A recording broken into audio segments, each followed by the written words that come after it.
Hello, welcome. Thanks for being here. In this video, we're going to talk about how to structure a 6-day hybrid training split. So if you're someone who is interested in building strength and endurance at the same time, and you want to train 6 days per week, this video is for you. So more specifically, there are 4 different weekly splits that we'll go over, 2 that have a 50-50 split focus between strength and endurance, 1 with a bit of a resistance training bias, and 1 with an endurance training bias. As we go through each one, I'll talk about why you might choose one over the other, various pros and cons to each one, and then talk about a few tips that would make each one better if you choose to use one of these splits. So now as we go through these, they're not going to necessarily have nice and pretty names like push-pull legs or whatever. So what I've done on each slide here is just pretty much list out what the week would look like, and then I'll talk about each session and various stuff that are worthwhile as we go through. So these are listed really in, number of days. So if you start this on a Monday, day 1 would be Monday, Tuesday, and then you rest on Sunday. And first and foremost, the primary reason you would choose this split, before we really go into the details of this one, is because this is the split that is going to really have the most amount of flexibility to ebb and flow, with your life. And so say there's one week where life happens and you have to miss a session or two, and say that's not an uncommon occurrence. You don't necessarily have to worry about losing all your volume for any one training stimulus in that week. So as you see here, this is a full body strength plus a short bout of high intensity conditioning on the first day, low intensity endurance, full body strength, low intensity endurance, full body strength. The 6th day would be a long endurance session, and then a rest day to finish off. So in regard to your full body strength sessions here, these are going to be made up of targeting multiple, ideally all major muscle groups, using mostly multi-joint compound exercises. How to go about structuring these sessions is a bit of a different conversation, which I can make another video about in the future. But the brief of it is that the only difference between, day 1 and day 3 and day 5 is that day 1 would end a little bit shorter as far as strength stuff goes in regard to compared to day 3 and day 5, to a lot for this short bout of high intensity conditioning. And now when I say full body strength, that doesn't mean it's not muscle building stuff also. You can assume they're synonymous for the purposes of this video. So now in regard to the endurance stuff, really broadly speaking, all I should say endurance training programs are going to have some combination of low volume, high intensity training in conjunction with high volume, low intensity training, and a little bit of, moderate intensity, moderate volume type stuff, but that tends to be a bit less important. Now, high intensity conditioning tends to have pretty similar recovery needs as a strength training. So, typically when I'm running a program, I try, say someone does legs on a Friday, I try not to do high intensity running, or let's say VO2 max intervals on a Saturday. There's times at which that's okay and it can be worked around, but in general, that should be avoided if possible. Now, that said, true high intensity conditioning is in many ways much more similar to strength training in terms of your energy system utilization, your muscle damage accrual, stuff like that, than it is compared to low intensity training. So it can make an easy thing to sort of just tack on to the end of this session and get most of the benefits, because I'll talk about what this might look like in a sec, but even though this is going to be much shorter, let's say, than a true high intensity interval training session, you're still likely, in my opinion, to get a lot of the benefits of high intensity training from this, even though it's not the full session, because you're still kind of exposing your body to that kind of stimulus. So to illustrate, what these full body strength plus conditioning and full body strength only sessions might look like, let's say on days 3 and 5, you're doing 6 different exercises with 2 to 4 sets per exercise, depending on your fitness level, where you are in a program, etc. This first session might just have 4 strength exercises and then 1 short bout of conditioning. And what this conditioning looks like can take a lot of different forms, but it should be brief and it should be maximal effort. One example could be getting on a rower or an airdyne, doing 30 seconds easy, 30 seconds maximal effort, repeating that 4 times for a total of 4 minutes. It could be 2 sets of max effort running for 1 minute, separated by about 3 minutes in between, ideally. But, there's a lot of ways that this could take place. As a general guideline, something like 3 to 4 minutes or less of total work at a maximal effort is a good general guideline. And then how you structure that really, I would say, is dependent on your goals at large. Now, these low intensity endurance sessions right here, let's say you're doing running for all of these sessions here for day 2, day 4, and day 6. Let's say, for example's sake, that a long run would be 9 to 10 miles for you, just for example's sake.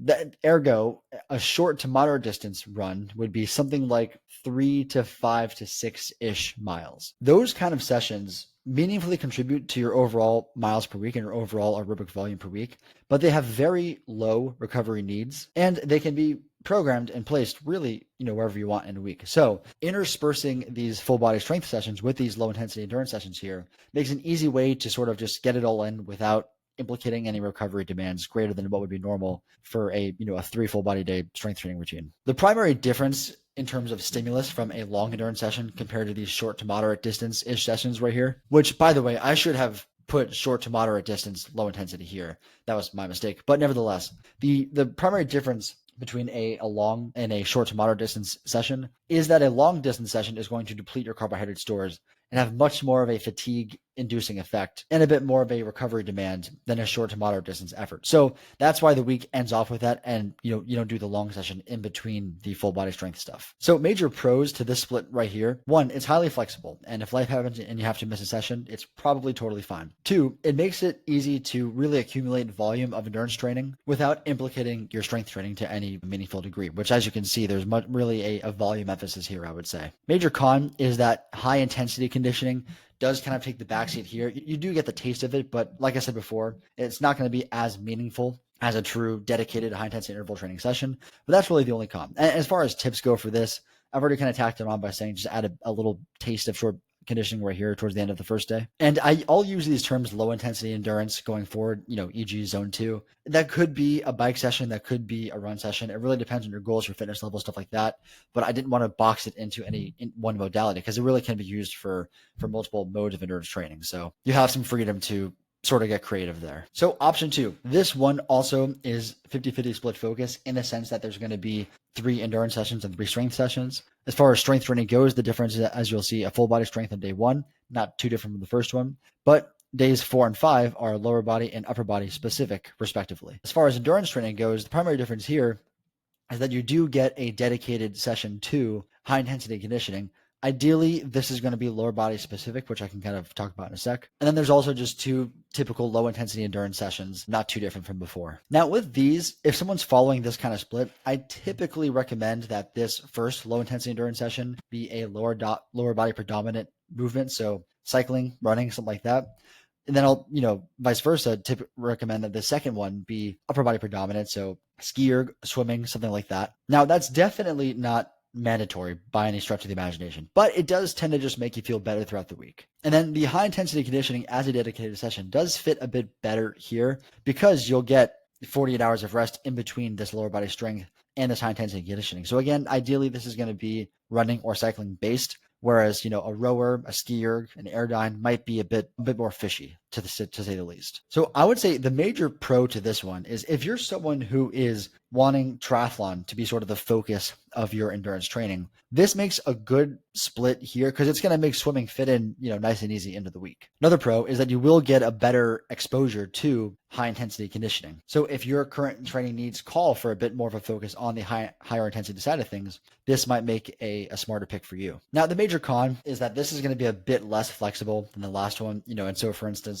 if life happens and you have to miss this lower body strength session here, that's obviously a much bigger hit to your lower body strength volume across the entire week. And then tips, again, I really already kind of put in here by, the major tip that I would say here is to make this first low intensity endurance session predominantly lower body and then make the second one predominantly upper body. Another reason that can be nice too is that a lot of the adaptations you get from cardiovascular training are going to be systemic, which means it happens across the entire body, no matter what kind of cardio you do. But there are some site-specific adaptations that occur, meaning if you're doing cardio with your arms, per se, you're going to get those systemic adaptations as well as a few adaptations that are specific to the arms and won't happen in the legs.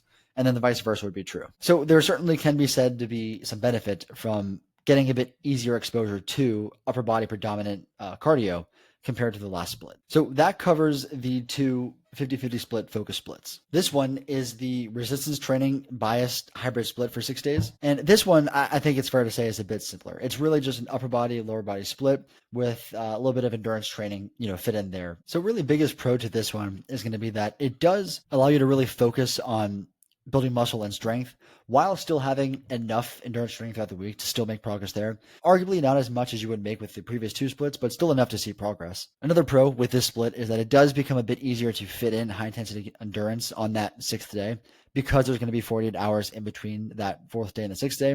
And really, as far as tips go for this one, I know there could be something to be said about You have two lower body specific strength days here. So allocating a bit lower volume here, so there's a bit less recovery needs in between this, so you get a higher quality stimulus here.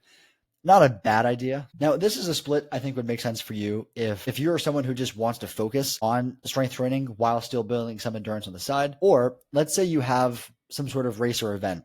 Let's say it's an endurance event coming up in about 20 weeks or so. Something you might do is start the 20 weeks off with a strength training focus, split, you go into a 50-50 focus in the sort of, middle part of that program, and then transition into an endurance focus towards the end. That's a fairly common approach by people, who train this way. And it can be fun to just sort of have that, variability in what your training structure looks like over time. And then finally, we have our last split of this video, which is the endurance training biased split. So in this one, you have 2 full body strength sessions on day 1 and day 3. You have 2 low intensity endurance sessions on day 2 and day 5. 1 tempo, which, we'll just call that moderate intensity, to keep things simple on day 4.